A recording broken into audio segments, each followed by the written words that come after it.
జై శ్రీరామ్. అందరికీ నమస్కారం. వెల్కమ్ టు న్యూస్ అఖండ. నేను మీ కస్తూరి శ్రీధర్. నాయనా, ఈ న్యూస్ చూసిన తర్వాత నాకైతే దేంతో నవ్వాలో కూడా నాకు అర్థం కాల. అంత విచిత్రమైన న్యూస్ ఇవని కనీసం మాట్లాడేదానికైనా కూడా ఈ మాటలు నోటికి ఎట్టొచ్చాయో నాకు అర్థం కాల. కానీ నేను చెప్పేది కాదు, న్యూసేనండి, మీకే అర్థమవుతుంది, మీరే పగలబడి నవ్వుతారు. ఇంకా అసలు విషయానికి వచ్చా, పాకిస్తాన్లో ఎలక్షన్స్ ఎలా జరుగుతాయో మనకందరికీ తెలిసిన విషయమే. మొన్న ఇమ్రాన్ ఖాన్ అని చెప్పేసి ఒక అతను ఉన్నాడు కదా, అతను క్రికెటర్ కూడా, ఈ ఎలక్షన్స్ టైంలో కావాలనే మిలిటరీ వాళ్ళు దగ్గరుండి మరీ రిగ్గింగ్ చేయించారు. మీకు దాని గురించి మీకు తెలిసే ఉంటుంది. అయితే పాకిస్తాన్లో అధికారంలో ఎవరు ఉన్నప్పటికీ వాళ్ళు ఖచ్చితంగా పాకిస్తాన్ ఆర్మీ చెప్పినట్టు చేయాల్సిందే. ఇంకా రెండో మార్గం లేకపోతే వాళ్ళు దించిపారు దొబ్బుతారు అట్లా. అందుకే పాకిస్తాన్లో ఏ ఒక్క ప్రధాని కూడా ఇప్పటి వరకు పూర్తి టర్ము ప్రధానిగా అయితే పనిచేయాల. అట్టుంటుంది వాళ్ళతో. ఇక అసలు విషయానికి వద్దాం. ప్రస్తుతం బంగ్లాదేశ్లో ఏర్పడిన పరిస్థితుల గురించి మనకందరికీ తెలిసిందే. ఆ భయానక దృశ్యాలను మనం చూస్తూనే ఉన్నాం. ఈ ట్విట్టర్లో అయితే ఇంక ఉన్నట్టు కనపడుతూ ఉంటుంది. అది ఇప్పుడు ఎక్స్ అంటారు కదా, దాంట్లో ఉన్నట్టు కనపడతాయి. చాలా ఘోరంగా ఉన్నాయి.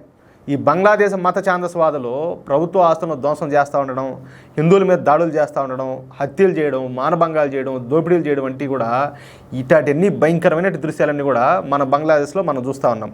అందుకు కారణం ఏంటయ్యా అంటే బంగ్లాదేశ్లో మత ఛాందస్వాదం పెరిగిపోవడమే కారణం. నిజానికి షేక్ హసీనా కాలంలో, అంటే ఆమె పరిపాలించేటప్పుడు బంగ్లాదేశ్ కొంత మేర వరకు అభివృద్ధి బాట పట్టింది. ఈ జీడిపిలో పాకిస్తాన్ కూడా దాటిపోయింది. అంటే పాకిస్తాన్ ఆడతింటుంది అనుకో, అది వేరే విషయం. కానీ పాకిస్తాన్ అయితే దాటిపోయింది.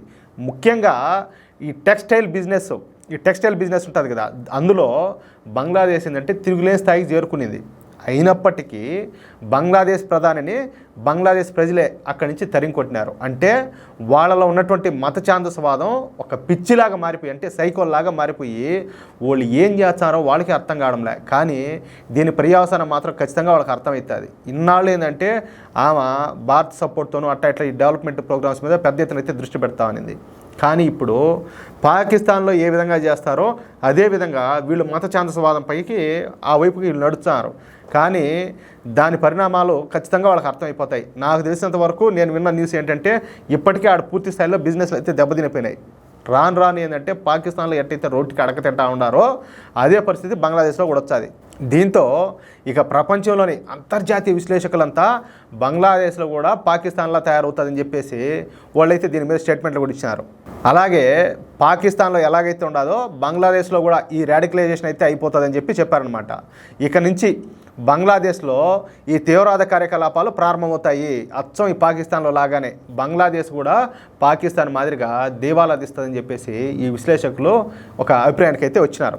దీంతో బిత్తరపోయినటువంటి పాకిస్తాన్ ఆర్మీ చీఫ్ ఆసిమ్ మునీర్ ఇతని పేరు, ఇతను మాట్లాడుతూ ఏమన్నా అంటే అది ఏంది ఇలా ఈ మనిషి కొంచెం అది షేమ్గా అనిపించింది.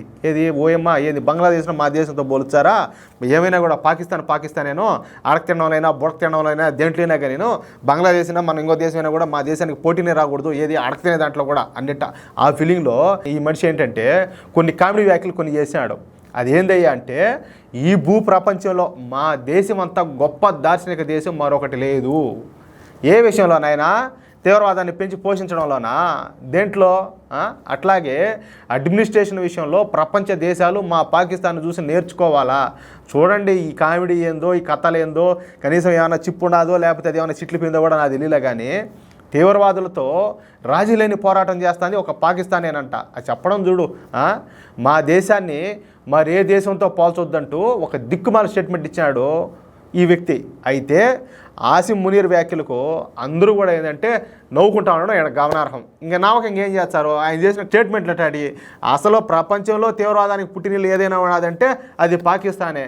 పాకిస్తాన్లో అసలు ప్రభుత్వాలు ఏండాయి, పరిపాలన అనేది ఏండాది, అభివృద్ధి అనేది ఏండాది. అయినా కూడా ఆయన చేసే స్టేట్మెంట్లు, ఆయన ఇచ్చిన స్టేట్మెంట్లు చూస్తే ఇక నావక ఇంకేం చేస్తారో అట్లా అది పరిస్థితి. ఈ వీడియోపై మీ యొక్క అమూల్యమైన అభిప్రాయాలను దయచేసి ప్రతి ఒక్కరు కూడా కామెంట్ రూపంలో తెలియజేయాలని చెప్పి కోరుకుంటూ, ఖచ్చితంగా ఆయన అంత కామెడీ చేశాడు కదా, మీకు తోచిన స్థాయిలో మీరు కూడా ఈ వీడియోను 10 మంది నవ్వుకునేటట్లు ఖచ్చితంగా ప్రతి ఒక్కరు కూడా షేర్ చేయండి. అలాగే ఇంతవరకు ఎవరైనా కూడా మన ఛానల్ సబ్స్క్రైబ్ చేసుకోకపోతే దయచేసి ప్రతి ఒక్కరు కూడా మన ఛానల్ సబ్స్క్రైబ్ చేసుకోండి.